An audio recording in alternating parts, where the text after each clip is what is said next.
ਸਤਿ ਸ਼੍ਰੀ ਅਕਾਲ। ਤੁਸੀਂ ਜੁੜੇ ਹੋਏ ਹੋ ਪੰਜਾਬੀ ਰੇਡੀਓ USA ਦੇ ਨਾਲ ਤੇ ਮੈਂ ਹਾਂ ਪ੍ਰਵੀਨ ਸ਼ਰਮਾ ਲੈ ਕੇ ਹਾਜ਼ਰ ਹਾਂ ਪ੍ਰੋਗਰਾਮ ਖਬਰ ਤੇ ਨਜ਼ਰ। ਖਬਰ ਤੇ ਨਜ਼ਰ ਪ੍ਰੋਗਰਾਮ ਦੇ ਵਿੱਚ ਕਈ ਅਹਿਮ ਤੇ ਕਈ ਖਾਸ ਖਬਰਾਂ ਨੂੰ ਲੈ ਕੇ ਚਰਚਾ ਕਰਨ ਦੇ ਲਈ ਜੁੜ ਚੁੱਕੇ ਨੇ ਮੈਂਟੂ ਗੁਰਸਰੇਗਾ ਜੀ। ਮੈਂਟੂ ਸਤਿ ਸ਼੍ਰੀ ਅਕਾਲ ਜੀ, ਸਵਾਗਤ ਹੈ ਜੀ ਪੰਜਾਬੀ ਰੇਡੀਓ USA ਤੇ।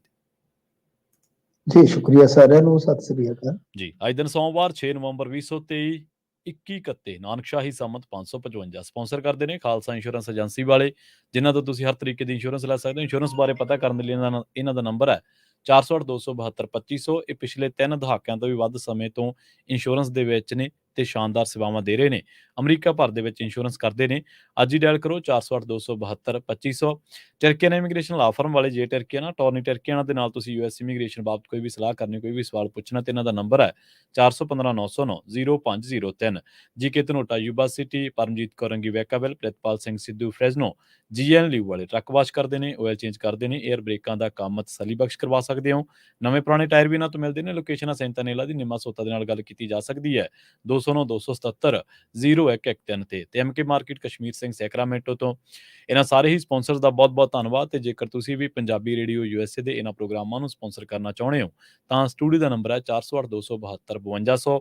ਪੰਜਾਬੀ ਰੇਡੀਓ USA ਦੇ ਪ੍ਰੋਗਰਾਮ ਖਬਰ ਤੇ ਨਜ਼ਰ ਨੂੰ ਤੁਸੀਂ ਇਸ ਵੇਲੇ ਸੁਣ ਰਹੇ ਹੋ AM FM ਸਟੇਸ਼ਨ ਦੇ ਨਾਲ ਰੇਡੀਓ ਸੈੱਟ ਤੇ, ਨੈਟ ਤੇ, mobile app, social media platforms, Facebook, YouTube ਤੇ ਸੁਣ ਰਹੇ ਹੋ, ਦੇਖ ਰਹੇ ਹੋ। ਸਾਰਿਆਂ ਦਾ ਹੀ ਪ੍ਰੋਗਰਾਮ ਖਬਰ ਤੇ ਨਜ਼ਰ ਦੇ ਵਿੱਚ ਸਵਾਗਤ ਹੈ। ਤੇ ਯੂਬਾ ਸਿਟੀ ਨਗਰ ਕੀਰਤਨ ਦੇ ਵਿੱਚ ਤੁਸੀਂ ਜਿੰਨੇ ਵੀ ਸਰੋਤੇ ਸਾਡੇ ਦਰਸ਼ਕ ਪੰਜਾਬੀ ਰੇਡੀਓ USA ਦੇ ਬੂਥ ਤੇ ਪਹੁੰਚੇ ਨੇ, ਉਹਨਾਂ ਨੂੰ ਤਹਿ ਦਿਲ ਤੋਂ ਜੀ ਆਇਆਂ ਨੂੰ। ਤੇ ਉਹਨਾਂ ਦੇ ਸੁਝਾਅ ਅਸੀਂ ਆਪਣੇ ਪਾਸ ਰੱਖ ਲਏ ਨੇ। ਉਹਨਾਂ ਸੁਝਾਵਾਂ ਤੇ ਅਸੀਂ ਬਹੁਤ ਜਲਦੀ ਗੌਰ ਕਰਾਂਗੇ ਤੇ ਜਿੰਨੀਆਂ ਵੀ ਤੁਹਾਡੀਆਂ ਯਾਦਗਾਰੀ ਤਸਵੀਰਾਂ ਨੇ ਉਹ ਤੁਸੀਂ ਪੰਜਾਬੀ ਰੇਡੀਓ USA ਦੇ ਫੇਸਬੁੱਕ ਪੇਜ ਤੇ ਜਾ ਕੇ ਉਹਨਾਂ ਨੂੰ ਦੇਖ ਸਕਦੇ ਹੋ, ਦੇਖ ਵੀ ਸਕਦੇ ਹੋ ਤੇ ਡਾਊਨਲੋਡ ਵੀ ਕਰਕੇ ਰੱਖ ਸਕਦੇ ਹੋ ਆਪਣੀਆਂ ਯਾਦਾਂ ਨੂੰ ਸਾਂਭਣ ਦੇ ਲਈ। ਮੈਨੂੰ ਜੀ ਖਬਰਾਂ ਦੇ ਵੱਲ ਆਈਏ ਤੇ ਸ਼ੁਰੂਆਤ ਕਰੀਏ ਆਪਾਂ ਸੁਖਪਾਲ ਸਿੰਘ ਖਹਿਰਾ ਤੋਂ। ਖਬਰਾਂ ਇਹ ਦਾਅਵਾ ਕਰ ਰਹੀਆਂ ਨੇ ਕਿ ਸੁਖਪਾਲ ਸਿੰਘ ਖਹਿਰਾ ਦੀ ਦੀਵਾਲੀ ਅੰਦਰ ਹੀ ਲੰਘੇਗੀ ਜੀ। ਜੀ ਬਿਲਕੁਲ, ਦੀਵਾਲੀ, ਕਿਉਂਕਿ ਦੇਖੋ ਜਦੋਂ ਬੰਦਾ ਅੰਦਰ ਚੱਲ ਗਿਆ ਤਾਂ ਫਿਰ ਅਦਾਲਤੀ ਹੁਕਮ ਤੋਂ ਹੀ ਖਲਾਸੀ ਹੋਣੀ ਆ। ਜੀ ਹੋਰ ਤੇ ਕੋਈ ਚਾਰਾ ਨਹੀਂ ਹੁੰਦਾ, ਨਹੀਂ ਤੇ ਫਿਰ ਸਬਰ ਹੀ ਆ। ਸੁਣਵਾਈ ਹੋਈ ਸੀ 2 ਨੂੰ, ਫਿਰ ਸੁਣਵਾਈ ਮੁਲਤਵੀ ਕਰ ਦਿੱਤੀ ਗਈ ਸੀਗੀ 6 ਨੂੰ, ਤੇ ਹੁਣ ਮੁਲਤਵੀ ਕਰ ਦਿੱਤੀ ਗਈ ਆ 14 ਤੱਕ। ਤੇ ਇਹਦਾ ਮਤਲਬ ਹੈ ਕਿ ਦੀਵਾਲੀ ਜੀ ਜਿਹੜੀ 12 ਨੂੰ ਆ ਉਹ ਲੰਘ ਜਾਏਗੀ। ਅੱਜ ਹੋਇਆ ਇਹ ਆ ਕਿ ਜਿਹੜੇ AG ਸਾਹਿਬ ਸਨ ਉਹ ਸਰਕਾਰ ਵੱਲੋਂ ਪੇਸ਼ ਹੀ ਨਹੀਂ ਹੋਏ। ਜਦੋਂ ਉਹ ਪੇਸ਼ ਨਹੀਂ ਹੋਏ ਤੇ ਫਿਰ ਇਹ ਜਿਹੜੀ ਸੁਣਵਾਈ ਆ ਉਹ ਟਲ ਗਈ ਆ। ਦੇਖੋ ਗੱਲ ਇਹ ਆ ਕਿ ਪਿਛਲੀ ਸੁਣਵਾਈ ਤੇ ਇੱਕ ਤਰ੍ਹਾਂ ਨਾਲ ਕਹਿ ਲਓ ਕਿ ਸੁਖਪਾਲ ਸਿੰਘ ਖਹਿਰਾ ਵਾਲੇ ਮਾਮਲੇ 'ਚ ਕੁਛ ਸਪਸ਼ਟ ਕਰ ਗਈ ਸੀ ਸਰਕਾਰ। ਸਪਸ਼ਟ ਇਹ ਕਰ ਗਈ ਸੀ ਕਿ ਸਾਨੂੰ ਕੁਛ ਨਵੇਂ ਤੇ ਅਹਿਮ ਦਸਤਾਵੇਜ਼ ਪ੍ਰਾਪਤ ਹੋਏ ਆ। ਹੁਣ ਨਵੇਂ ਤੇ ਅਹਿਮ, ਇਹਦਾ ਮਤਲਬ ਇਹੋ ਆ ਜਿਹੜਾ ਕਿਆਸ ਅਰਾਈ ਲਾ ਕੇ ਸਿੱਟਾ ਕੱਢਿਆ ਜਾਂਦਾ ਹੈ ਕਿ ਅਸਲ ਦੇ ਵਿੱਚ ਉਹ ਜਿਹੜੀ ਜਾਂਚ ਪੜਤਾਲ ED ਨੇ ਕੀਤੀ ਸੀ, ਹੋ ਸਕਦਾ ਉਸ ਜਾਂਚ ਪੜਤਾਲ ਦਾ ਕੋਈ ਹਿੱਸਾ ਇਹ ਏਜੰਸੀ ਤੋਂ ਲੈ ਕੇ ਤੇ ਮੁਕੱਦਮਾ ਇੱਕ ਕੋਈ ਹੋਰ ਦਰਜ ਕਰ ਦਿੱਤੇ। ਐਸਾ ਇਮਕਾਨ ਹੈ, ਕਿਉਂਕਿ ਕੁਝ ਮੀਡੀਆ ਰਿਪੋਰਟਾਂ ਜਿਹੜੀਆਂ ਨੇ ਉਹ ਵੀ ਅੱਗੇ ਆ ਚੁੱਕੀਆਂ ਹੈ ਕਿ ਦੇਖੋ ਜੀ ਆਮਦਨ ਤੋਂ ਵੱਧ ਖਰਚ ਹੋਇਆ, ਟ੍ਰਾਂਜੈਕਸ਼ਨਾਂ ਹੋਈਆਂ। ਇੱਥੋਂ ਤੱਕ ਕਿਹਾ ਗਿਆ ਕਿ ਖਹਿਰਾ ਦੇ PA ਦੇ ਨਾਮ ਇੱਕ ਬੈਂਕ ਅਕਾਊਂਟ ਆ ਤੇ ਉਹਦੇ ਵਿੱਚ ਇੱਕ ਇਹਨਾਂ ਦੇ ਪਰਿਵਾਰਕ ਮੈਂਬਰ ਦਾ ਫੋਨ ਨੰਬਰ ਜਿਹੜਾ ਉਹ ਚੱਲਦਾ ਹੈ। ਮਤਲਬ ਕਿ ਇਸ ਤਰ੍ਹਾਂ ਦੀਆਂ ਖਬਰਾਂ ਦਾ ਆਉਣਾ, ਫਿਰ ਜਾ ਕੇ ਅਦਾਲਤ ਦੇ ਵਿੱਚ ਇਹ ਕਹਿ ਦੇਣਾ ਕਿ ਜੀ ਸਾਨੂੰ ਕੁਝ ਨਵੇਂ ਤੇ ਅਹਿਮ ਦਸਤਾਵੇਜ਼ ਪ੍ਰਾਪਤ ਹੋਏ ਆ, ਤਾਂ ਸਹਿਜੇ ਹੀ ਅੰਦਾਜ਼ਾ ਲੱਗਦਾ ਹੈ ਕਿ ਸਰਕਾਰ ਹੋ ਸਕਦਾ ਕਿ ਕੋਈ ਹੋਰ ਮੁਕੱਦਮਾ ਪਾ ਦੇਵੇ। ਦੂਜੀ ਗੱਲ ਇਹ ਆ ਕਿ AG ਦਾ ਉੱਥੇ ਨਾ ਜਾਣਾ ਇਹ ਵੀ ਸਾਫ਼ ਹੈ ਕਿਤੇ ਨਾ ਕਿਤੇ ਕਹਿ ਲਓ, ਕਿਉਂਕਿ ਪਿਛਲੀ ਤਰੀਕ ਤੇ ਵੈਸੇ ਤਾਂ ਚਲੋ ਹੋ ਸਕਦਾ ਕੋਈ ਹੋਰ ਰੁਝਾਵਾਂ ਹੋਵੇ, ਪਰ ਆਪਾਂ ਆਮ ਕੇਸਾਂ 'ਚ ਦੇਖਦੇ ਹਾਂ ਕਿ ਦੂਸਰੇ ਜਿਹੜੇ ਐਡੀਸ਼ਨਲ ਹੁੰਦੇ ਨੇ ਉਹ ਪੇਸ਼ ਹੋ ਜਾਂਦੇ ਨੇ ਆਮ ਤੌਰ ਤੇ। ਪਰ ਇੱਥੇ ਜੇਕਰ ਤਰੀਕ ਲਈ ਗਈ ਆ ਤਾਂ ਕਿਤੇ ਨਾ ਕਿਤੇ ਸਾਰਾ ਕੁਝ ਸੋਚ ਕੇ ਵੀ ਕੀਤਾ ਗਿਆ। ਹੋ ਸਕਦਾ ਹੈ ਕਿ ਆਉਣ ਵਾਲੇ ਸਮੇਂ ਦੇ ਵਿੱਚ ਹੋਰ ਸੁਖਪਾਲ ਸਿੰਘ ਖਹਿਰਾ ਦੇ ਦਿਨ ਲਵਾਏ ਜਾਣ। ਸੋ ਇਸ ਕਰਕੇ ਹੁਣ ਹਾਲ ਦੀ ਘੜੀ ਤਾਂ ਇਹੋ ਆ ਕਿ ਸੁਣਵਾਈ ਜਿਹੜੀ ਹੈ ਉਹ ਮੁਲਤਵੀ ਹੋ ਗਈ ਹੈ 14 ਨਵੰਬਰ ਤੱਕ। ਤੇ ਇਹਦਾ ਮਤਲਬ ਇਹੋ ਆ ਕਿ ਸੁਖਪਾਲ ਸਿੰਘ ਖਹਿਰਾ ਨੂੰ ਸਵਾਏ ਸਬਰ ਤੋਂ ਹੁਣ ਹਾਲ ਦੀ ਘੜੀ ਰਾਹਤ ਤਾਂ ਮਿਲਣੋਂ ਰਹਿ ਗਈ ਕਿ ਸਵਾਏ ਸਬਰ ਤੋਂ ਹੋਰ ਕੋਈ ਚਾਰਾ ਨਹੀਂ ਹੈਗਾ। ਉਹ ਸਬਰ ਕਰਕੇ ਬੈਠਣਗੇ, ਦੀਵਾਲੀ ਉਹਨਾਂ ਦੀ ਇਸ ਵਾਰੀ ਅੰਦਰ ਹੀ ਲੰਘੂਗੀ। ਜੀ। ਤੇ ਆਮ ਆਦਮੀ ਪਾਰਟੀ ਕਹਿੰਦੇ ਲੋਕਾਂ ਨੂੰ ਧਾਰਮਿਕ ਯਾਤਰਾ ਕਰਵਾਏਗੀ ਜੀ। ਜੀ ਬਿਲਕੁਲ, ਇਹਨਾਂ ਨੇ ਅੱਜ ਕੈਬਨਿਟ ਦੇ ਵਿੱਚ ਮੋਹਰ ਲਾ ਦਿੱਤੀ ਆ। ਇਹ ਠੀਕ ਵੈਸੀ ਹੈ ਜਿਵੇਂ ਤੁਹਾਨੂੰ ਯਾਦ ਹੋਏਗਾ ਕਿ ਪ੍ਰਕਾਸ਼ ਸਿੰਘ ਬਾਦਲ ਹੋਰਾਂ ਨੇ ਵੀ ਇਹ ਕੰਮ ਚਾਲੂ ਕੀਤਾ ਸੀਗਾ, ਤਾਂ ਉਸ ਵੇਲੇ ਕਈ ਕਿਸਮ ਦੇ ਸਵਾਲ ਵੀ ਉੱਠਦੇ ਸੀ। ਸਵਾਲ ਉਠਾਉਣ ਵਾਲਿਆਂ 'ਚ ਹੂੰ, ਹੂੰ, ਕਹਿ ਲਓ ਕਿ ਕਿਤੇ ਨਾ ਕਿਤੇ ਇਹ ਲੋਕ ਵੀ ਸ਼ਾਮਲ ਸਨ, ਜਿਹੜੇ ਸੱਤਾ 'ਚ ਆ ਕੇ ਤੇ ਹੁਣ ਵੈਸੀ ਹੀ ਰਾਜਨੀਤੀ ਜਿਹੜੀ ਆ ਉਹ ਕਰ ਰਹੇ ਆ। ਹੂੰ, ਬਾਕੀ ਹੁਣ ਤੱਕ ਜੋ ਸਮਝ ਆ ਰਹੀ ਹੈ ਉਹ ਇਹੋ ਆ ਕਿ ਇਹਨਾਂ ਨੇ ਬੱਸਾਂ ਤੇ ਰੇਲਾਂ ਜਿਹੜੀਆਂ ਉਹ ਦੋਵੇਂ ਤੋੜਨੀਆਂ ਨੇ, ਤੇ ਹਰੇਕ ਹਲਕੇ ਚੋਂ ਤਕਰੀਬਨ ਲਾ ਲਓ ਕਿ ਕੋਈ 400 ਬਜ਼ੁਰਗ ਜਿਹੜਾ ਹੈ ਉਹ ਖੜਿਆ ਜਾਏਗਾ। ਤੇ ਹੁਣ ਮਤਲਬ ਕਿ ਇਹਨਾਂ ਦੀ ਪਲੈਨਿੰਗ ਹੈ ਜਿਹੜੀ ਅੱਜ ਇਹਨਾਂ ਨੇ ਮੋਹਰ ਲਾ ਦਿੱਤੀ ਹੈ, ਤੇ ਇਹਦੇ ਵਿੱਚ ਜਿਹੜੇ ਦੇਸ਼ ਭਰ ਦੇ ਵੱਖ-ਵੱਖ ਧਾਰਮਿਕ ਸਥਾਨ ਹੈ ਉੱਥੋਂ ਦੀ ਇਹਨਾਂ ਨੇ ਮੁਫਤ ਯਾਤਰਾ ਕਰਵਾਉਣੀ ਆ। ਹੂੰ, ਹੂੰ, ਨਾਲ ਇਹ ਵੀ ਕਿਹਾ ਗਿਆ ਕਿ ਇਹ ਸਕੀਮ ਜਿਹੜੀ ਆ ਆਉਣ ਵਾਲੇ ਗੁਰਪੁਰਬ ਤੇ ਇਹ ਲਾਗੂ ਕਰ ਦਿੱਤੀ ਜਾਏਗੀ। ਇਸ ਤੋਂ ਇਲਾਵਾ ਸ਼ਹੀਦਾਂ ਦੀਆਂ ਜਿਹੜੀਆਂ ਵਿਧਵਾਵਾਂ ਪੈਰਾਮਿਲਟਰੀ ਫੋਰਸ ਦੇ ਵਿੱਚ ਸੇਵਾ ਦੇ ਦੌਰਾਨ ਜਿਹੜੇ ਹੈਂਡੀਕੈਪ ਹੋਣ ਵਾਲੇ ਆ, ਉਹਨਾਂ ਦੀ ਜਿਹੜੀ ਸਹਾਇਤਾ ਰਾਸ਼ੀ ਆ ਉਹ ਵੀ ਵਧਾ ਦਿੱਤੀ ਗਈ ਹੈ। ਵਨ ਟਾਈਮ ਸੈਟਲਮੈਂਟ ਸਕੀਮ ਆ ਗਈ ਆ, ਇਹ ਉਹੀ ਸਕੀਮ ਆ ਵਨ ਟਾਈਮ ਸੈਟਲਮੈਂਟ ਜਿਵੇਂ ਅੱਗੇ ਇਹਨਾਂ ਨੇ ਲਿਆਂਦੀ ਸੀਗੀ ਨਾ ਪ੍ਰਾਪਰਟੀ ਟੈਕਸ ਦੇ ਮਾਮਲੇ ਦੇ ਵਿੱਚ। ਤਾਂ ਉਸ ਵੇਲੇ ਪ੍ਰਾਪਰਟੀ ਟੈਕਸ ਵਾਲੇ ਮਾਮਲੇ 'ਚ ਇਹਨਾਂ ਨੇ ਇੱਕ ਵਾਰੀ ਲਿਆਉਣ ਦੀ ਓਬੀਐਸ ਫਿਰ ਵਾਪਸ ਲੈ ਲਈ, ਫਿਰ ਅਰਵਿੰਦ ਕੇਜਰੀਵਾਲ ਦੇ ਆਉਣ ਤੇ ਇਹਨਾਂ ਨੇ ਸ਼ਾਇਦ ਲਾਗੂ ਕਰ ਦਿੱਤੀ ਸੀਗੀ, ਹੁਣ ਦਾ ਤਾਂ ਪਤਾ ਨਹੀਂ। ਉੱਥੇ ਇੱਕ ਬਹੁਤ ਵੱਡਾ ਫੈਸਲਾ ਜਿਹੜਾ ਸਰਕਾਰ ਨੇ ਲਿਆ ਉਹ ਇਹ ਆ ਕਿ ਕਾਨੂੰਗੋ ਤੇ ਪਟਵਾਰੀਆਂ ਦਾ ਜਿਹੜਾ ਉਹ ਕਾਮਨ ਕੈਡਰ ਬਣਾ ਦਿੱਤਾ ਹੈ। ਮਤਲਬ ਇਹ ਵੱਡੀ ਗੱਲ ਆ, ਕਿਉਂਕਿ ਇਹਦੀਆਂ ਕਿਤੇ ਨਾ ਕਿਤੇ ਇਹ ਕਿਆਸ ਰਹੀਆਂ ਸੀਗੀਆਂ ਕਿ ਇੱਕ ਕਾਮਨ ਕੈਡਰ ਬਣ ਜਾਏਗਾ। ਕਾਮਨ ਕੈਡਰ ਦਾ ਮਤਲਬ ਕੀ ਹੈ ਕਿ ਅੱਗੇ ਆਪਾਂ ਦੇਖਦੇ ਹਾਂ ਕਿ ਜ਼ਿਲ੍ਹਾ ਪੱਧਰ ਤੇ ਤਬਦੀਲੀਆਂ ਹੁੰਦੀਆਂ ਸੀ, ਇਹਨਾਂ ਦੇ ਤਬਾਦਲੇ ਹੁੰਦੇ ਸੀ, ਬਦਲੀਆਂ ਹੁੰਦੀਆਂ ਸੀ। ਤਾਂ ਕਾਮਨ ਕੈਡਰ ਬਣਨ ਦਾ ਮਤਲਬ ਇਹ ਹੈ ਕਿ ਕਿਸੇ ਵੀ ਪਟਵਾਰੀ ਨੂੰ ਕਿਸੇ ਜਗ੍ਹਾ ਤੋਂ ਕਿਸੇ ਵੀ ਜਗ੍ਹਾ ਘਲਾਇਆ ਜਾ ਸਕਦਾ ਹੈ, ਬਦਲਿਆ ਜਾ ਸਕਦਾ ਹੈ। ਤਾਂ ਇਸ ਕਰਕੇ ਦਾ ਅੱਜ ਇਹਨਾਂ ਨੇ ਫੈਸਲਾ ਲਿਆ ਵਾ। ਉਦਾਂ ਤੇ ਅੱਜ ਰਾਜਪਾਲ ਨਾਲ ਜਿਹੜਾ ਝਗੜਾ ਚੱਲਦਾ ਹੈ ਉਹਦੀ ਸੁਣਵਾਈ ਸੀ ਸੁਪਰੀਮ ਕੋਰਟ 'ਚ, ਹੂੰ, ਹੂੰ, ਤੇ ਸੋਚਿਆ ਇਹ ਜਾ ਰਿਹਾ ਸੀਗਾ ਕਿ ਸ਼ਾਇਦ ਮਤਲਬ ਕਿ ਇਹ ਵੀ ਹੋ ਸਕਦਾ ਹੈ ਕਿ ਜੇ ਉਧਰੋਂ ਫੈਸਲਾ ਆ ਜਾਵੇ ਤੇ ਇਧਰੋਂ ਇੱਕ ਸੈਸ਼ਨ ਕਾਲ ਹੋ ਜਾਵੇ, ਮਤਲਬ ਕਿ ਇੱਕ ਸੈਸ਼ਨ ਜਿਹੜਾ ਉਹ ਸਰਕਾਰ ਬੁਲਾ ਸਕਦੀ ਹੈ ਜਾਂ ਸੱਦ ਸਕਦੀ ਹੈ। ਪਰ ਉੱਥੇ ਨਿਬੇੜਾ ਨਹੀਂ ਹੋਇਆ। ਸਮਾਂ ਵੀ ਕਹ ਲਓ ਕਿ ਅੰਤਰਝਾਤ ਮਾਰਨ ਦੀ ਸਲਾਹ ਦਿੱਤੀ ਹੈ ਸੁਪਰੀਮ ਕੋਰਟ ਨੇ ਤੇ ਸੁਣਵਾਈ ਟਲ ਗਈ ਆ। ਜ਼ਾਹਰ ਜੀ ਗੱਲ ਆ ਕਿ ਹਾਲੇ ਤੱਕ ਜਦੋਂ ਕੋਈ ਫੈਸਲਾ ਹੀ ਨਹੀਂ ਆਇਆ ਤਾਂ ਫਿਰ ਇਹਨਾਂ ਨੇ ਇਹ ਸਟੈਪ ਨਹੀਂ ਸੀ ਚੁੱਕਣਾ। ਤਾਂ ਗੱਲ ਇਹ ਹੈ ਕਿ ਸਭ ਤੋਂ ਵੱਡਾ ਜੇ ਆਪਾਂ ਇਸ ਸਾਰੀ ਕੈਬਨਿਟ ਦੇ ਵਿੱਚ ਫੈਸਲਿਆਂ ਦਾ ਪੜਚੋਲ ਕਰਕੇ ਸਿੱਟਾ ਕੱਢੀਏ ਤਾਂ ਉਹ ਇਹੋ ਆ ਕਿ ਪਟਵਾਰੀਆਂ ਵਾਸਤੇ ਹੁਣ ਇਹ ਜਿਹੜਾ ਕਾਮਨ ਕੈਡਰ ਬਣਾ ਦਿੱਤਾ ਹੈ, ਉਹਦੇ ਵਿੱਚ ਇੱਕ ਜਿਵੇਂ ਮੰਨ ਲਓ ਕੋਈ ਬੰਦਾ ਅਬੋਹਰ ਤੋਂ ਉਹਨੂੰ ਪਠਾਨਕੋਟ ਇਹਨਾਂ ਨੇ ਭੇਜਣਾ, ਉਹਦਾ ਤਬਾਦਲਾ ਕਰਕੇ ਤੇ ਉਹ ਭੇਜਿਆ ਜਾ ਸਕਦਾ ਹੈ। ਪਰ ਕੀ ਇਹਦੇ ਵਿੱਚ ਪਟਵਾਰੀ ਜਿਹੜੇ ਆ ਕਾਨੂੰਨੀ ਤੌਰ ਤੇ ਕੋਈ ਚਾਰਾਜੋਈ ਕਰਨਗੇ? ਹੂੰ, ਹੂੰ, ਇਹ ਇੱਕ ਆਪਣੇ ਆਪ ਦੇ ਵਿੱਚ ਕਹਿ ਲਓ ਬੁਨਿਆਦੀ ਤੇ ਵੱਡਾ ਸਵਾਲ ਹੈ, ਕਿਉਂਕਿ ਇਹੋ ਜਿਹੇ ਮਾਮਲਿਆਂ 'ਚ ਆਪਾਂ ਅਕਸਰ ਵੇਖਦੇ ਹਾਂ ਕਿ ਆਮ ਤੌਰ ਤੇ ਜਥੇਬੰਦੀਆਂ ਜਿਹੜੀਆਂ ਨੇ ਉਹ ਫਿਰ ਵਿਰੋਧ ਦੇ ਵਿੱਚ ਜਾ ਕੇ ਕਾਨੂੰਨੀ ਚਾਰਾਜੋਈ ਤੱਕ ਅੱਪੜ ਜਾਂਦੀਆਂ। ਜੀ, ਜੀ। ਤੇ ਸਿੱਧੂ ਸਾਹਿਬ ਕਹਿ ਰਹੇ ਨੇ ਕਿ ਵਿੱਤੀ ਐਮਰਜੈਂਸੀ ਲੱਗਣ ਵਾਲੀ ਹੈ ਜੀ। ਦੇਖੋ ਹੈ ਤੇ ਹਾਲਾਤ ਜਿਹੜੇ ਆ ਉਹ ਮਾੜੇ ਹੀ ਆ, ਪਰ ਵਿੱਤੀ ਐਮਰਜੈਂਸੀ ਮੈਨੂੰ ਲੱਗਦਾ ਕਿ ਹਾਲ ਦੀ ਘੜੀ ਕਹਿ ਸਕਦੇ ਆਪਾਂ ਕਿ ਕਾਫੀ ਇੱਕ ਵੱਡੀ ਸਟੇਟਮੈਂਟ ਹੈ। ਪਰ ਸਿੱਧੂ ਸਾਹਿਬ ਨੇ ਅੱਗੇ ਵੀ ਇੱਕ ਸਟੇਟਮੈਂਟ ਇਸ ਤਰ੍ਹਾਂ ਦਿੱਤੀ ਸੀਗੀ। ਉਹਨਾਂ ਨੇ ਇੱਕ ਤੇ ਕਿਹਾ ਕਿ ਜਿਹੜੀ ਪੀਐਸਪੀਸੀਐਲ ਹੈ, ਮਤਲਬ ਕਿ ਲਾ ਲਓ ਜਿਵੇਂ ਪਾਵਰਕਾਮ ਆਪਾਂ ਆਖ ਦਿੰਦੇ ਆ ਕਿ ਇਹ 5000 ਕਰੋੜ ਦੇ ਘਾਟੇ ਨਾਲ ਚੱਲਦੀ ਪਈ ਆ। ਤੁਹਾਨੂੰ ਯਾਦ ਹੋਣਾ ਕਿ ਇਸ ਤੋਂ ਪਹਿਲਾਂ ਇਹਨਾਂ ਨੇ ਸ਼ਰਾਬ ਤੇ ਐਕਸਾਈਜ਼ ਪਾਲਿਸੀ ਤੇ ਕਾਫੀ ਘਿਰਾ ਪਾਇਆ ਸੀਗਾ ਪੰਜਾਬ ਸਰਕਾਰ ਨੂੰ, ਤੇ ਅੱਜ ਉਹ ਬਨਵਾਰੀ ਲਾਲ ਪੁਰੋਹਿਤ ਜਿਹੜੇ ਗਵਰਨਰ ਹੁਣੇ ਆਪਾਂ ਯਾਦ ਕੀਤੇ ਆ ਕਿ ਇਹਨਾਂ ਨੂੰ ਮਿਲ ਕੇ ਵੀ ਆਏ ਆ। ਤਾਂ ਉਹਨਾਂ ਨੇ ਕਿਹਾ ਕਿ ਬਿਜਲੀ ਦੀ ਸਥਿਤੀ ਜਿਹੜੀ ਆ ਚਿੰਤਾਜਨਕ ਹੈ। ਪੰਜਾਬ 30,000 ਕਰੋੜ ਰੁਪਏ ਦੀ ਬਿਜਲੀ ਔਸਤਨ 12 ਰੁਪਏ ਪਰ ਯੂਨਿਟ ਦੇ ਹਿਸਾਬ ਨਾਲ ਖਰੀਦ ਰਿਹਾ ਹੈ। ਬਾਜ਼ਾਰ ਦੇ ਵਿੱਚ ਇਹ 2.5 ਜਾਂ 3 ਰੁਪਏ ਪ੍ਰਤੀ ਯੂਨਿਟ ਹੈ। ਪੀਕ ਸੀਜ਼ਨ ਤੇ ਕਹਿੰਦੇ ਕਿ ਪੰਜਾਬ ਇਸ ਬਿਜਲੀ ਨੂੰ 19 ਤੋਂ 21 ਕਰੋੜ ਰੁਪਏ ਦੇ ਵਿੱਚ ਖਰੀਦ ਰਿਹਾ ਹੈ। ਨਾਲ ਉਹਨਾਂ ਨੇ ਕਿਹਾ ਕਿ ਇਹ ਇੱਕ ਢਹਿੰਦੀ ਹੋਈ ਸ਼ਾਸਕੀ ਵਿਵਸਥਾ ਹੈ, ਇਹ ਚਰਮਰਾ ਜਾਏਗੀ ਤੇ ਵਿੱਤੀ ਐਮਰਜੈਂਸੀ ਤੁਸੀਂ ਦੇਖੋ ਕਿ ਇਹ ਐਲਾਨੀ ਜਾਣੀ ਤੈਅ ਆ। ਨਾਲ ਉਹਨਾਂ ਨੇ ਜੋ PPA ਹੁੰਦੇ ਆ, ਯਾਨੀ ਪਾਵਰ ਪਰਚੇਸ ਐਗਰੀਮੈਂਟ, ਉਹ ਵੀ ਯਾਦ ਕਰਵਾਏ। ਉਹਨਾਂ ਨੇ ਕਿਹਾ ਕਿ ਸੱਤਾ 'ਚ ਆਉਣ ਤੋਂ ਪਹਿਲਾਂ ਤਾਂ ਆਪ ਪਾਰਟੀ ਨੇ ਇਹਨਾਂ ਐਗਰੀਮੈਂਟਾਂ ਨੂੰ ਰੱਦ ਕਰਨ ਦੀ ਗੱਲ ਕਰੀ ਸੀ, ਲੇਕਿਨ ਹੁਣ ਤਾਂ ਕੁਝ ਹੋਇਆ ਨਹੀਂ। ਫਿਲਹਾਲ ਪੰਜਾਬ ਸਟੇਟ ਪਾਵਰ ਕਾਰਪੋਰੇਸ਼ਨ ਜੀ ਲਿਮਟਿਡ ਜਿਹੜਾ ਹੈ ਉਹ ਕਹਿੰਦੇ ਆ ਕਿ 5000 ਕਰੋੜ ਦੇ ਘਾਟੇ ਦੇ ਵਿੱਚ ਆ। ਦੇਖੋ ਗੱਲ ਇਹ ਆ ਕਿ 5000 ਕਰੋੜ ਦੇ ਘਾਟੇ ਦੇ ਵਿੱਚ ਆ, ਇਹ ਤੇ ਪ੍ਰਵੀਨ ਜੀ ਮੰਨਣਾ ਪਊਗਾ ਕਿ ਇਹਨਾਂ ਨੇ ਤੇ ਆ ਕੇ ਸਾਰਾ ਕੁਝ ਕਰ ਨਹੀਂ ਦਿੱਤਾ। ਹਾਂਜੀ ਸਰਕਾਰਾਂ ਤੇ ਤੁਹਾਡੀਆਂ ਵੀ ਰਹੀਆਂ ਨੇ ਨਾ, ਸਰਕਾਰਾਂ ਜ਼ਿਆਦਾਤਰ ਆਪਾਂ ਦੇਖੀਏ ਤੇ ਰਾਜ ਹੀ ਤੁਸੀਂ ਕੀਤਾ। ਹੂੰ ਤੇ ਜੇ ਹੁਣ ਇਸ ਤਰ੍ਹਾਂ ਦੀਆਂ ਗੱਲਾਂ ਨੇ ਜਿਹੜੀਆਂ ਉਹ ਕਰੋਗੇ ਤੇ ਤੁਹਾਡੇ ਤੇ ਜ਼ਿਆਦਾ ਸਵਾਲ ਉੱਠਣਗੇ ਕਿ ਤੁਸੀਂ ਤਾਂ ਸਾਰਾ ਕੁਝ ਕਰਕੇ ਗਏ ਸੀ। ਪਰ ਸਭ ਤੋਂ ਵੱਡੀ ਗੱਲ ਜਿਹੜੀ ਆ ਉਹ ਇਹੋ ਆ ਕਿ ਦੇਖੋ, ਗੱਲ ਜਾਂ ਤਾਂ ਤੁਸੀਂ ਠੋਕ ਵਜਾ ਕੇ ਕਰੋ, ਕਿਉਂਕਿ ਮਸਲਾ ਜਿਹੜਾ ਉਹ ਸਬਸਿਡੀ ਤੇ ਆ ਕੇ ਅੜ ਜਾਂਦਾ ਹੈ।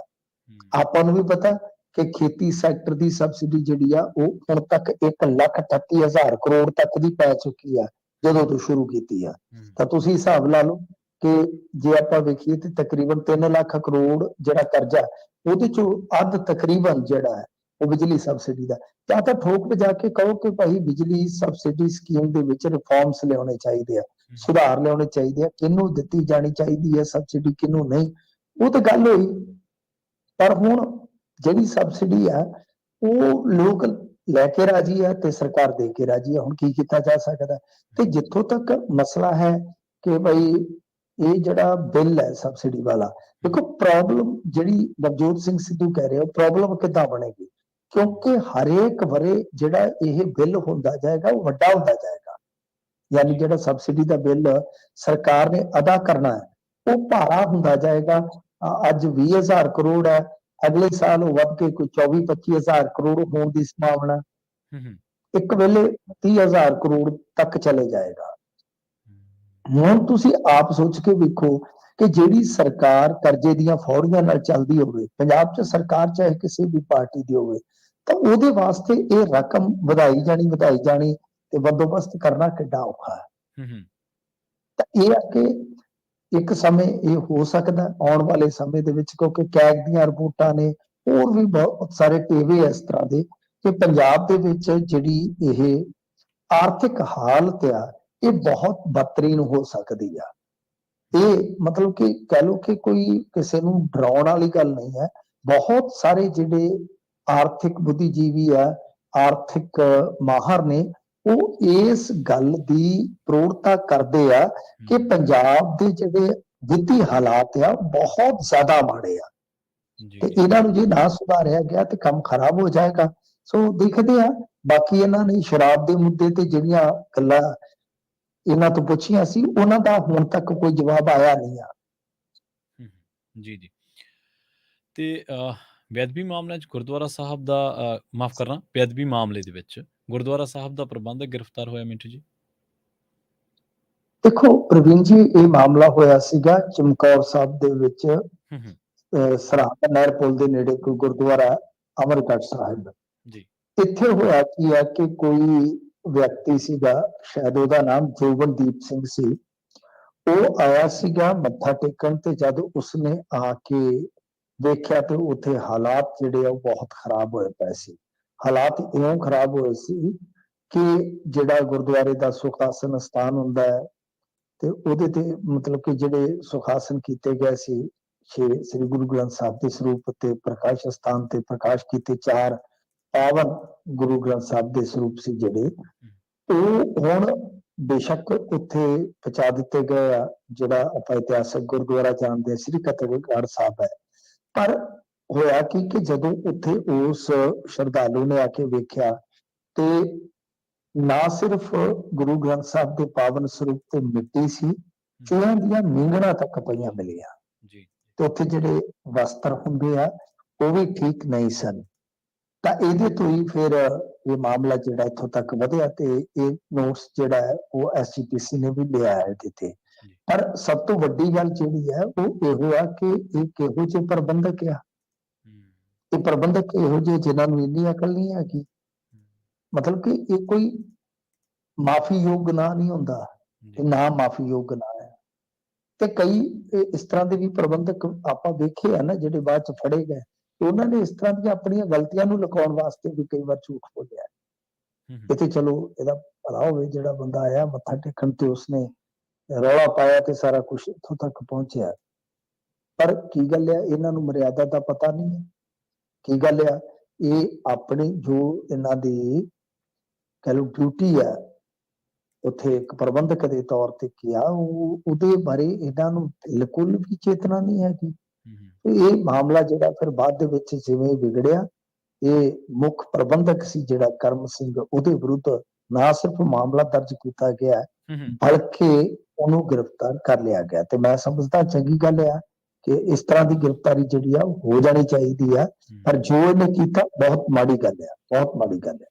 ਜੀ ਜੀ, ਜਦੋਂ ਪ੍ਰਬੰਧ ਤੁਹਾਡੇ ਹੱਥ ਆ ਫਿਰ ਜਵਾਬਦੇਹੀ ਵੀ ਤਾਂ ਤੁਹਾਡੀ ਬਣੂਗੀ ਨਾ ਮਿੰਟੂ ਜੀ।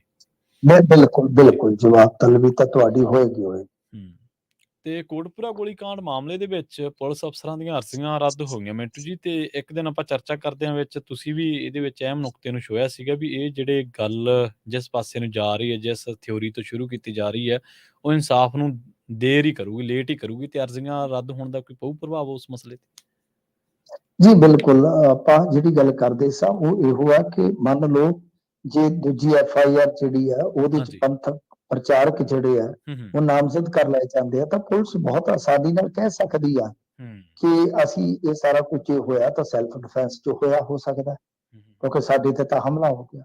ਪਰ ਇਹ ਕਹਾਣੀ ਜਿਹੜੀ ਆ ਹੁਣ ਕਮੋੜਾ ਘਟ ਗਈ ਆ, ਕਿਉਂਕਿ ਕੁਝ ਜਿਹੜੇ ਪੁਲਿਸ ਅਫਸਰ ਸੀਗੇ ਪੁਰਾਣੇ, ਜਿਹੜੇ ਹੁਣ ਇਸ ਮਾਮਲੇ ਦੇ ਵਿੱਚ ਕਹਿ ਲਓ ਕਿ ਨਾਮਜ਼ਦ ਵੀ ਆ, ਇਹਨਾਂ ਨੇ ਜਿਹੜੀਆਂ ਉਹ ਅਰਜ਼ੀਆਂ ਪਾਈਆਂ ਸੀਗੀਆਂ ਉਹ ਅਰਜ਼ੀ ਕਹਿ ਲਓ ਕਿ ਖਾਰਜ ਕਰ ਦਿੱਤੀ ਆ, ਜਾਂ ਅਰਜ਼ੀਆਂ ਕਹਿ ਲਓ। ਇਹ ਤਰਕ ਦੇ ਕੇ ਅਦਾਲਤ ਵੱਲੋਂ ਕਿ ਦੇਖੋ ਗੱਲ ਇਹ ਹੈ ਕਿ ਸਿੱਖ ਪ੍ਰਚਾਰਕਾਂ ਖਿਲਾਫ ਮੁਕੱਦਮਾ ਚਲਾਉਣ ਲਈ ਜਿਹੜੀ ਤੁਸੀਂ ਅਰਜ਼ੀ ਦੇ ਰਹੇ ਹੋ, ਤੁਸੀਂ ਹੀ ਤੇ ਆ ਕੇ ਅਦਾਲਤ 'ਚ ਲਿਖ ਕੇ ਦਿੱਤਾ ਕਿ ਸਿੱਖ ਪ੍ਰਚਾਰਕਾਂ ਨੇ ਪੁਲਿਸ ਤੇ ਕੋਈ ਹਮਲਾ ਨਹੀਂ ਕੀਤਾ। ਮਤਲਬ ਕਿ ਆਪ ਹੀ ਤਾਂ ਪੁਲਿਸ ਕਹਿ ਰਹੀ ਆ,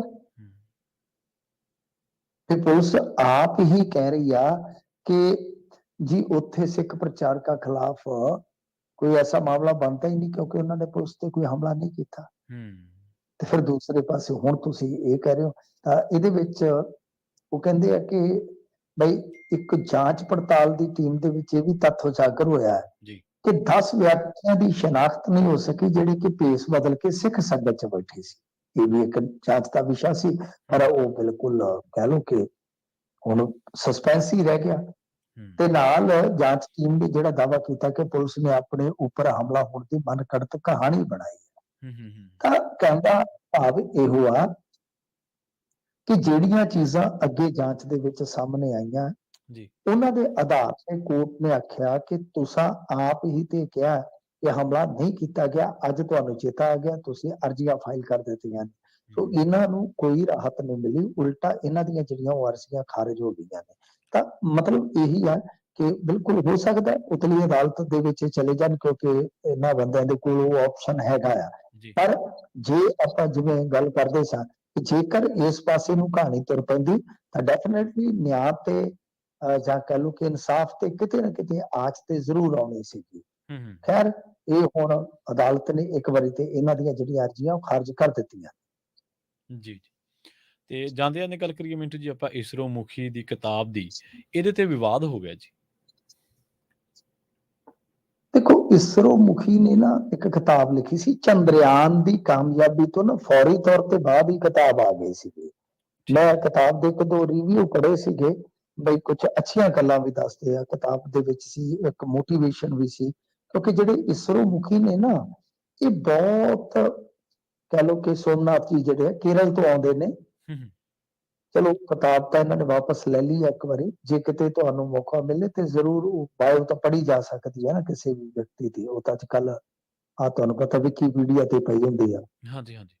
ਤੇ ਮੈਂ ਉਹ ਪੜ੍ਹ ਰਿਹਾ ਸੀਗਾ, ਨਿਲਾਵੂ ਕੁਟੀਚਾ ਸਿੰਹੰਗਲ ਕੁਛ ਇਸ ਤਰ੍ਹਾਂ, ਮਤਲਬ ਕਿ ਲਾਇਨਸ ਦਾ ਡਰਿੰਕ ਦਾ ਮੂਨਲਾਈਟ, ਕੁਛ ਇਸ ਤਰ੍ਹਾਂ ਦਾ ਉਹਦਾ ਬਣਦਾ ਉਹ ਲੱਥਾ। ਤਾਂ ਉਹ ਜਿਹੜੀ ਕਿਤਾਬ ਆਈ ਸੀ ਉਹਦੇ ਵਿੱਚ ਕਾਫੀ ਜਾਨੀ ਇਹਨਾਂ ਨੇ ਨਾ ਆਪਣੀ ਜੀਵਨੀ ਬਾਰੇ ਗੱਲਾਂ ਲਿਖੀਆਂ ਸੀਗੀਆਂ, ਤਾਂ ਕਿ ਜਿਹੜੇ ਹੋਰ ਬੱਚੇ ਆ ਛੋਟੇ ਹੁੰਦੇ ਸਾਇੰਟਿਸਟ ਬਣਨ ਦਾ ਸੁਪਨਾ ਦੇਖਦੇ ਆ, DRDO 'ਚ ਜਾਣ ਦਾ ਸੁਪਨਾ ਦੇਖਦੇ ਆ, ਕਿ ਉਹਨਾਂ ਨੂੰ ਥੋੜਾ ਮੋਟੀਵੇਸ਼ਨ ਮਿਲਦਾ ਰਹੇ। ਪਰ ਇਹਦੇ ਵਿੱਚ ਇਹਨਾਂ ਨੇ ਲਿਖ ਦਿੱਤਾ ਕਿ ਚੰਦਰਯਾਨ 2 ਇਹਦੇ ਕਰਕੇ ਅਸਫਲ ਰਿਹਾ ਕਿਉਂਕਿ ਜ਼ਰੂਰੀ ਜੋ ਵੀ ਟ੍ਰਾਇਲ ਕੀਤਾ ਜਾਣਾ ਸੀਗਾ ਉਹ ਕੀਤੇ ਬਗੈਰ ਜਲਦੀ 'ਚ ਇਹ ਲਾਂਚ ਕੀਤਾ ਗਿਆ ਤੇ ਅਸਫਲਤਾ ਦੀ ਵਜ੍ਹਾ ਸੌਫਟਵੇਅਰ ਦੇ ਵਿੱਚ ਗੜਬੜੀ ਸੀ, ਨਾ ਕਿ ਲੈਂਡਰ ਤੋਂ ਸੰਪਰਕ ਨਾ ਹੋ ਪਾਉਣਾ। ਅੱਛਾ ਤੇ ਜ਼ਿਆਦਾ ਪ੍ਰਚਾਰ ਦਾ ਵੀ ਕਹਿੰਦਾ ਕਿ ਨਕਾਰਾਤਮਕ ਪ੍ਰਭਾਵ ਪਿਆ ਸੀ ਤੇ ਮੇਰੇ ਬਾਰੇ ਇੱਥੋਂ ਤੱਕ ਕਿਹਾ ਗਿਆ ਕਿ ਮੈਂ ਚੇਅਰਮੈਨ ਅਹੁਦੇ ਦੇ ਲਈ ਬਈ ਠੀਕ ਨਹੀਂ ਆ। ਹੂੰ ਹੁਣ ਗੱਲ ਕੀ ਆ ਕਿ ਇਹਦੇ ਵਿੱਚ ਡਾਕਟਰ ਜਿਹੜੇ K7 ਆ ਉਹਨਾਂ ਤੇ ਵੀ ਇਹ ਮਤਲਬ ਕਿ ਸਵਾਲ ਚੁੱਕੇ ਗਏ ਕਿ ਜਿਹੜੇ ਇਹ ਸੀਨੀਅਰ ਬੰਦੇ ਸੀਗੇ ਹੂੰ ਇਹ ਕਿਤੇ ਨਾ ਕਿਤੇ ਮਤਲਬ ਕਿ ਬਈ ਠੀਕ ਨਹੀਂ ਸੀ ਬਿਆਨ ਕਰ ਰਹੇ।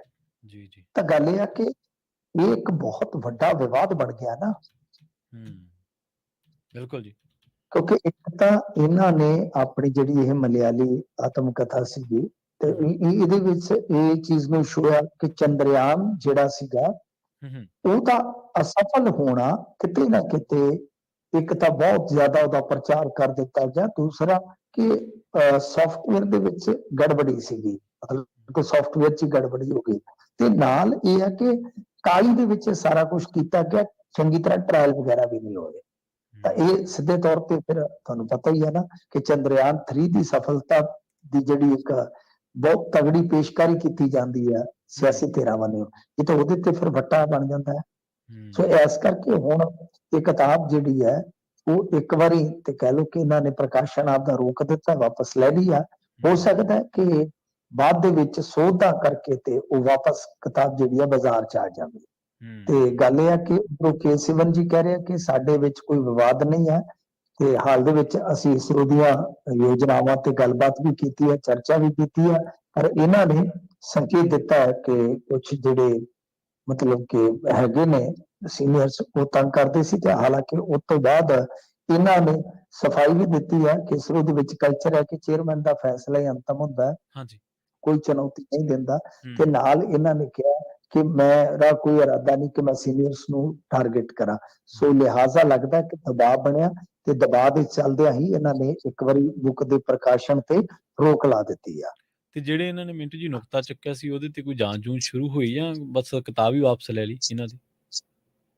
ਨਹੀਂ, ਜਾਂਚ ਤੇ ਦੇਖੋ ਹੁਣ ਜੇ ਤਾਂ ਆਪਦੇ ਸਟੈਂਡ ਤੇ ਕੈਮਰਾ ਤੇ ਤਦ ਹੀ ਹੈ ਨਾ। ਇਹ ਵੀ ਗੱਲ ਸਹੀ ਜੀ। ਉਹਨਾਂ ਨੇ ਹਾਲ ਦੀ ਘੜੀ ਤਾਂ ਯੂ ਟਰਨ ਹੀ ਮਾਰ ਲਿਆ ਲਿਖ ਕੇ ਤੇ ਬਾਕੀ ਇਹ ਸਿੱਧੇ ਤੌਰ ਤੇ ਸਰਕਾਰ ਦੀ ਸਫਲਤਾ ਦੇ ਨਾਲ ਜੁੜੇਗਾ ਨਾ, ਜੁੜੇਗਾ, ਬਿਲਕੁਲ ਸਹੀ। ਕਿ ਜੇ ਤੁਸੀਂ ਸਫਲਤਾ ਦਾ ਕ੍ਰੈਡਿਟ ਆਪਣੇ ਸਿਰ ਤੇ ਵਜਾਉਂਦੇ ਹੋ ਤੇ ਜਿਹੜੀਆਂ ਇਸ ਤਰ੍ਹਾਂ ਦੀਆਂ ਕੋਤਾਹੀਆਂ ਫਿਰ ਉਹ ਵੀ ਮੋਦੀ ਸਾਹਿਬ ਨੂੰ ਕਿਹਾ ਜਾਏਗਾ ਕਿ ਤੁਸੀਂ ਚੱਕੋ ਮੋਟੋ, ਤਾਂ ਸਮੱਸਿਆ ਪੈਦਾ ਹੋਏਗੀ।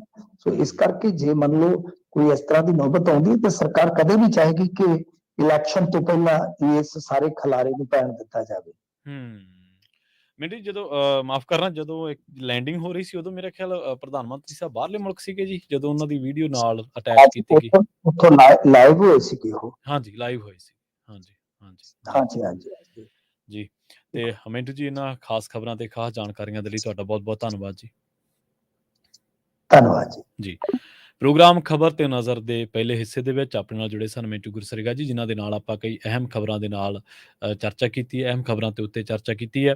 ਵੇਲਾ ਹੋ ਗਿਆ ਇੱਕ ਬ੍ਰੇਕ ਦੇ ਲਈ ਰੁਕਣ ਦਾ। ਖਬਰਾਂ ਹਾਲੇ ਹੋਰ ਵੀ ਨੇ ਜਿਨ੍ਹਾਂ ਤੇ ਚਰਚਾ ਕਰਾਂਗੇ। ਬ੍ਰੇਕ ਤੋਂ ਪਾਰ ਗੱਲਬਾਤ ਕਰਾਂਗੇ ਸੰਤ ਰਾਮ ਉਦਾਸੀ ਜੀ ਦੇ ਬਾਰੇ। ਗਲ ਲੱਗ ਕੇ ਸੀਰੀ ਦੇ ਜੱਟ ਰੋਵੇ, ਬੋਲਾਂ ਵਿੱਚੋਂ ਨੀਰ ਵਗਿਆ, ਲਿਆ ਤੰਗਲੀ ਨਸੀਬਾਂ ਨੂੰ ਫਰੋਲ ਗਏ, ਤੂੜੀ ਵਿੱਚੋਂ ਪੁੱਤ ਜਗਿਆ। ਸੰਤ ਰਾਮ ਉਦਾਸੀ ਅੱਜ ਦੇ ਦਿਨ ਹੀ ਸਾਨੂੰ ਸਭ ਨੂੰ ਵਿਛੋੜਾ ਦੇ ਗਏ ਸਨ, 6 ਨਵੰਬਰ ਅੱਜ।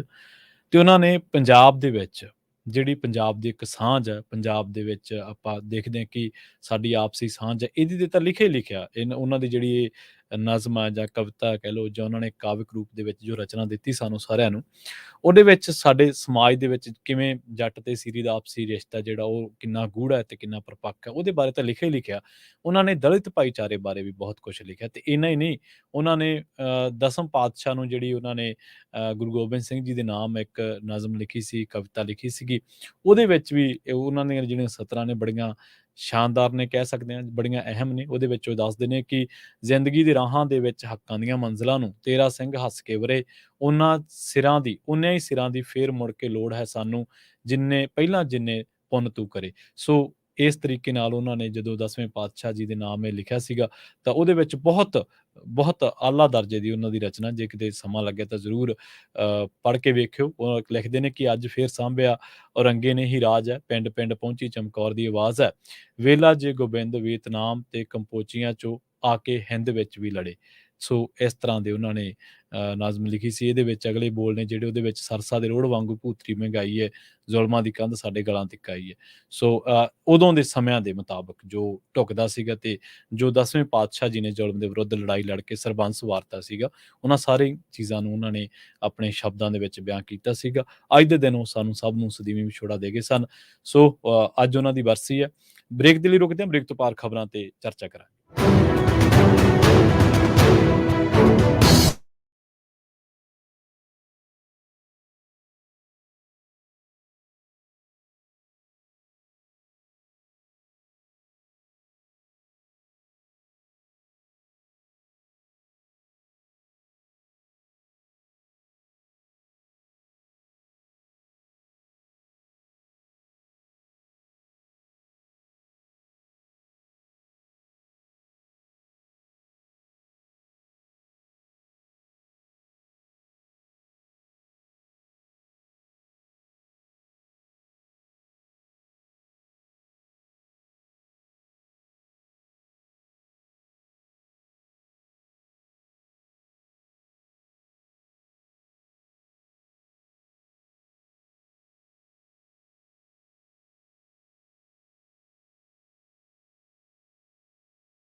ਬ੍ਰੇਕ ਤੋਂ ਬਾਅਦ ਇੱਕ ਵਾਰ ਮੁੜ ਤੋਂ ਤੁਹਾਡਾ ਸਾਰਿਆਂ ਦਾ ਸਵਾਗਤ ਹੈ ਪ੍ਰੋਗਰਾਮ ਖਬਰ ਤੇ ਨਜ਼ਰ ਦੇ ਵਿੱਚ। ਤੁਸੀਂ ਜੁੜੇ ਹੋਏ ਹੋ ਪੰਜਾਬੀ ਰੇਡੀਓ ਯੂਐਸਏ ਦੇ ਨਾਲ ਤੇ ਆਪਾਂ ਰੁਖ ਕਰਦੇ ਹਾਂ ਕੁਝ ਹੋਰ ਅਹਿਮ ਖਬਰਾਂ ਦਾ। ਈਡੀ ਨੇ ਆਮ ਆਦਮੀ ਪਾਰਟੀ ਦੇ ਵਿਧਾਇਕ ਜਸਵੰਤ ਸਿੰਘ ਗੱਜਣ ਮਾਜਰਾ ਨੂੰ ਹਿਰਾਸਤ ਦੇ ਵਿੱਚ ਲਿਆ। ਪੰਜਾਬ ਦੇ ਵਿੱਚ ਆਮ ਆਦਮੀ ਪਾਰਟੀ ਦੇ ਆਗੂ ਨੇ ਦਾਅਵਾ ਕੀਤਾ ਹੈ ਕਿ ਐਨਫੋਰਸਮੈਂਟ ਡਾਇਰੈਕਟੋਰੇਟ ਨੇ ਪਾਰਟੀ ਦੇ ਵਿਧਾਇਕ ਜਸਵੰਤ ਸਿੰਘ ਗੱਜਣ ਮਾਜਰਾ ਨੂੰ ਹਿਰਾਸਤ ਦੇ ਵਿੱਚ ਲਿਆ। ਆਪ ਨੇਤਾ ਦੇ ਦਾਅਵੇ ਤੇ ਈਡੀ ਵੱਲੋਂ ਤੁਰੰਤ ਕੋਈ ਸਪਸ਼ਟੀਕਰਨ ਨਹੀਂ ਦਿੱਤਾ ਗਿਆ। ਗੱਜਣ ਮਾਜਰਾ ਦੀ ਹਿਰਾਸਤ ਦੀਆਂ ਖਬਰਾਂ ਬਾਰੇ ਸੰਪਰਕ ਕਰਨ ਤੇ ਆਮ ਆਦਮੀ ਪਾਰਟੀ ਦੀ ਪੰਜਾਬ ਦੀ ਇਕਾਈ ਦੇ ਬੁਲਾਰੇ ਮਾਲਵਿੰਦਰ ਸਿੰਘ ਕੰਗ ਨੇ ਕਿਹਾ ਹੈ ਕਿ ਈਡੀ ਨੇ ਜਿਸ ਤਰੀਕੇ ਦੇ ਨਾਲ ਉਹਨਾਂ ਨੂੰ ਜਨਤਕ ਮੀਟਿੰਗ ਦੇ ਵਿੱਚੋਂ ਹਿਰਾਸਤ ਦੇ ਵਿੱਚ ਲਿਆ, ਉਹ ਭਾਜਪਾ ਵੱਲੋਂ ਪਾਰਟੀ ਨੂੰ ਬਦਨਾਮ ਕਰਨ ਦੀ ਕੀਤੀ ਗਈ ਕੋਸ਼ਿਸ਼ ਨੂੰ ਦਰਸਾਉਂਦਾ ਹੈ। ਗੱਜਣ ਮਾਜਰਾ ਦੇ ਨਾਲ ਤੁਰੰਤ ਸੰਪਰਕ ਕੀਤਾ ਨਹੀਂ ਜਾ ਸਕਿਆ। ਇੱਥੇ ਇਹ ਵੀ ਚਰਚਾ ਕਰ ਦਈਏ ਕਿ ਲੰਘੇ ਦਿਨੀ ਕੁਲਵੰਤ ਸਿੰਘ ਜਿਹੜੇ ਕਿ ਮੁਹਾਲੀ ਤੋਂ ਆਮ ਆਦਮੀ ਪਾਰਟੀ ਦੇ ਐਮਐਲਏ ਨੇ ਤੇ ਸਭ ਤੋਂ ਅਮੀਰ ਵਿਧਾਇਕ ਨੇ। ਮੋਹਾਲੀ ਦੇ ਵਿੱਚ ਜਿੰਨਾ ਵੀ ਰੀਅਲ estate ਦਾ ਕਾਰੋਬਾਰ ਹੈ ਉਹਦੇ ਵਿੱਚ ਕੁਲਵੰਤ ਸਿੰਘ ਦਾ ਇੱਕ ਵੱਡਾ ਨਾਂ ਕਿਹਾ ਜਾਂਦਾ ਹੈ ਆਮ ਤੌਰ ਤੇ ਜਿੰਨੀ ਉੱਥੇ ਕੰਸਟਰਕਸ਼ਨ ਹੋਈ ਹੈ ਲੰਘੇ ਕੁਛ ਸਾਲਾਂ ਦੇ ਵਿੱਚ ਉਸ ਉਸਾਰੀ ਦੇ ਵਿੱਚ ਕਹਿ ਲਓ ਜਾਂ ਉਹ ਜਿਹੜੇ ਨਵੇਂ ਫਲੈਟਸ ਬਣੇ ਨੇ, ਨਵੀਆਂ ਕਲੋਨੀਜ਼ ਬਣੀਆਂ ਨੇ, ਉਹਨਾਂ ਦੇ ਵਿੱਚ ਉਹਦੀ ਜਿਹੜੀ ਕੰਪਨੀ ਆ ਉਹ ਮੋਹਰੀ ਕੰਪਨੀਆਂ ਦੇ ਵਿੱਚੋਂ ਇੱਕ ਦੱਸੀ ਜਾਂਦੀ ਹੈ। ਰਾਜਪਾਲ ਵੀ ਇਸ ਮਾਮਲੇ ਉੱਤੇ ਐਕਟਿਵ ਹੋਏ ਸਨ ਤੇ ਹੁਣ ਆਮ ਆਦਮੀ ਪਾਰਟੀ ਦੇ ਜਸਵੰਤ ਸਿੰਘ ਗੱਜਣ ਮਾਜਰਾ ਨੂੰ ਹਿਰਾਸਤ ਦੇ ਵਿੱਚ ਲਿਆ। ਇਹ ਮਾਮਲਾ ਜਦੋਂ ਚੋਣਾਂ ਦੇ ਵਿੱਚ ਆਮ ਆਦਮੀ ਪਾਰਟੀ ਦੀ ਜਿੱਤ ਹੋਈ ਸੀ ਉਦੋਂ ਹੀ ਚਰਚਾ ਦੇ ਵਿੱਚ ਆਇਆ ਸੀ। ਉਦੋਂ ਵੀ ਜਸਵੰਤ ਸਿੰਘ ਗੱਜਣ ਮਾਜਰਾ ਦੇ ਛਾਪੇ ਟਿਕਾਣਿਆਂ ਤੇ ਛਾਪੇ ਮਾਰੇ ਗਏ ਸਨ। ਹੁਣ ਇੱਕ ਪਾਸੇ ਅਸੀਂ ਆਮ ਹੀ ਚਰਚਾ ਕਰਦੇ ਹਾਂ ਕਿ ਜਿਹੜੀਆਂ ਏਜੰਸੀਜ਼ ਨੇ ਇਹ ਰਾਜਾਂ ਦੇ ਵਿੱਚ ਇਹਨਾਂ ਨੂੰ ਬਹੁਤ ਜ਼ਿਆਦਾ ਅਖਤਿਆਰ ਪ੍ਰਾਪਤ ਨੇ। ਸਾਡੀ ਜਿਹੜੀ ਸਿਆਸੀ ਕਲਾਸ ਆ ਨਾ, ਸਿਆਸੀ ਜਿਹੜੀ ਧਿਰਾਂ ਨੇ ਜਿੰਨੀਆਂ ਵੀ, ਚਾਹੇ ਉਹ ਆਮ ਆਦਮੀ ਪਾਰਟੀ ਹੈ, ਚਾਹੇ ਉਹ ਕਾਂਗਰਸ ਹੈ, ਚਾਹੇ ਉਹ ਭਾਜਪਾ ਹੈ, ਚਾਹੇ ਉਹ ਅਕਾਲੀ ਦਲ ਹੈ, ਇਹਨਾਂ ਨੇ ਕਦੇ ਵੀ ਫੈਡਰਲਿਜ਼ਮ ਦੀ ਗੱਲ ਨਹੀਂ ਕੀਤੀ, ਸੰਘੀ ਢਾਂਚੇ ਦੀ ਗੱਲ ਨਹੀਂ ਕੀਤੀ। ਹੁਣ ਤੁਸੀਂ ਕਹੋਗੇ ਕਿ ਜਸਵੰਤ ਸਿੰਘ ਗੱਜਣ ਮਾਜਰਾ ਤੇ ਫੈਡਰਲਿਜ਼ਮ ਕਿੱਧਰ ਆ ਗਏ?